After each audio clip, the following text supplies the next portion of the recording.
విజయలక్ష్మి గారు నమస్కారం అండి. నమస్కారం శ్రీలక్ష్మి గారు. ఇవాళ రేపు పారాయణలు బాగా జరుగుతున్నాయండి. అవును. పారాయణతో పాటు శ్లోకం అర్థం ఎంతవరకు తెలుస్తుంది? తెలియకపోయినా పర్వాలేదా? తెలిసి చేసుకుంటే మంచిదా? తెలిసి చేసుకుంటే ఆనందం. ఏదైనా కూడా తెలిస్తే దాని ఇదే అర్థమే వేరు, ఆ భావనే వేరు, దాని ఆనందమే వేరు అనమాట. తెలియకపోయినా కూడా చేసుకుంటే పారాయణ చేస్తే ఆ పారాయణ చేసిన ఫలితం వస్తుంది. ఫలితం రాదని కాదు, కానీ కేవలం మనం పూజాఫలం ఒకటే కోరుకుంటున్నామా? మనసుకు కూడా ఆనందం కోరుకుంటున్నామా? మనసుకు కూడా ఆనందం కావాలి, బుద్ధికి కూడా ఆనందం కోరుకుంటున్నావా? బుద్ధికి కూడా ఆనందం. అవును, మరి అర్థం తెలిస్తే ఎంత ఆనందం. కరెక్టేనండి. అవును కదా. పూజ చేస్తాము, పారాయణ చేస్తాం, చాలా సంతోషంగా అనిపిస్తుంది కదా. మనసుకు కూడా ఆనందం అనిపిస్తుంది. కానీ బుద్ధికి కూడా బుద్ధికి ఆనందం కావాలి అంటే అర్థం కావాలి. బుద్ధికి అర్థం కావాలి. అది అర్థమైతే అది అప్పుడు పొందే ఆనందం ఉంటుంది, చాలా మహదానందం అనమాట. చెప్పండి. ఇప్పుడు కాళిదాస్ గారు ఒక శ్లోకం చెప్పారు, మొట్టమొదటి ప్రార్థనా శ్లోకం లాగా ఆయన రాసే కావ్యాల్లో కాళిదాసు గారు ప్రార్థనా శ్లోకంగా చెప్పారు. ఇది ఏమని? వాగర్థావివ సంపృక్తౌ వాగర్థ ప్రతిపత్తయే జగతఃపితరౌ వందే పార్వతీ పరమేశ్వరౌ. జగత్పితరులైన పార్వతీ పరమేశ్వరులకు నేను నమస్కరిస్తున్నాను అని మొదలుపెట్టాడు ఆయన. ఆ శ్లోకాన్ని, ఆ కావ్యాన్ని మొదలుపెట్టాడు.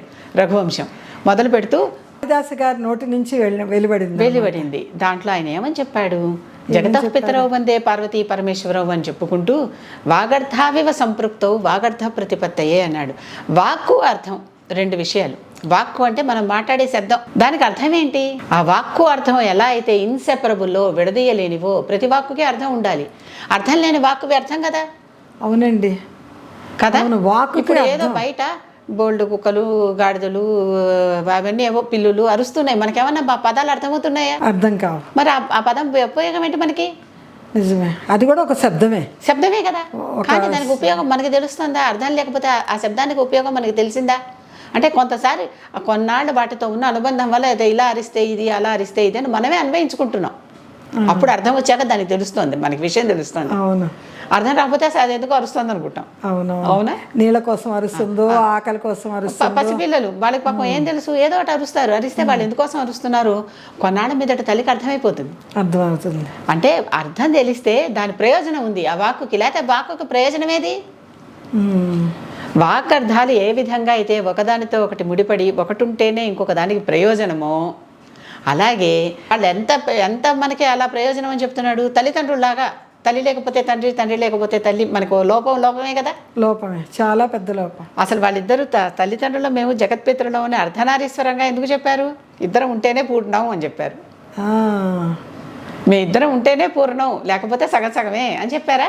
అవునండి. అంటే ఏమవుతుంది? వాక్కు అర్థం రెండు ఉంటేనే అర్ధనారీశ్వర తత్వమే. అర్ధనారీశ్వర తత్వం ఆ విషయం. మీ ఇద్దరం ఉంటేనే సంపూర్ణం. అవును. లేకపోతే అదో సగం ఇదో సగం. ఆ రెండు సగాలు కలిస్తేనే పరిపూర్ణం. అందుకని వాక్కుకు అర్థం జతపడితేనే అది పరిపూర్ణం. ఉత్త వాక్కు ఉంటే వాక్యం ఉంది అంతే. దానికి వచ్చేటటువంటి వైబ్రేషన్ ఎఫెక్ట్ వస్తుంది, తప్పకుండా వస్తుంది. దానికి వైబ్రేషన్ ఎఫెక్ట్ ఉంది కనుక వస్తుంది. కానీ అదే అర్థం తెలుసుకుంటే, ఈ వైబ్రేషన్ వల్ల నాకు ఇది కలుగుతోంది కదా, ఇది జరుగుతోంది కదా అని తెలుసుకుంటే వచ్చే అర్థం, భావం ఎంత బాగుంది.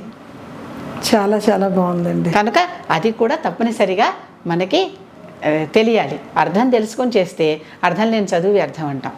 కనుక అర్థం తెలుసుకొని చేస్తే అది చాలా పరిపూర్ణత సిద్ధిస్తుంది అనమాట.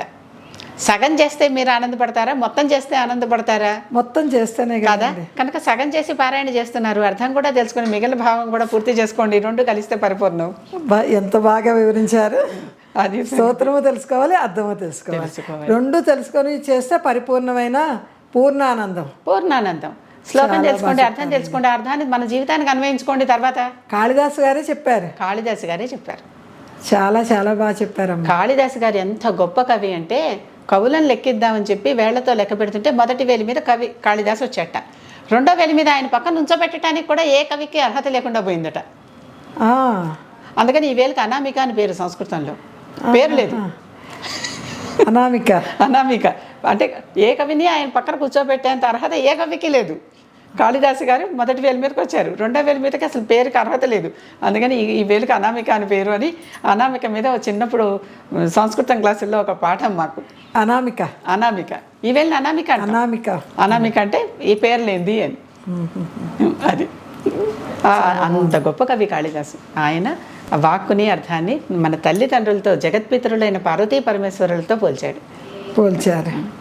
చాలా బాగుంది. చాలా బాగా చెప్పారండి. Thank you.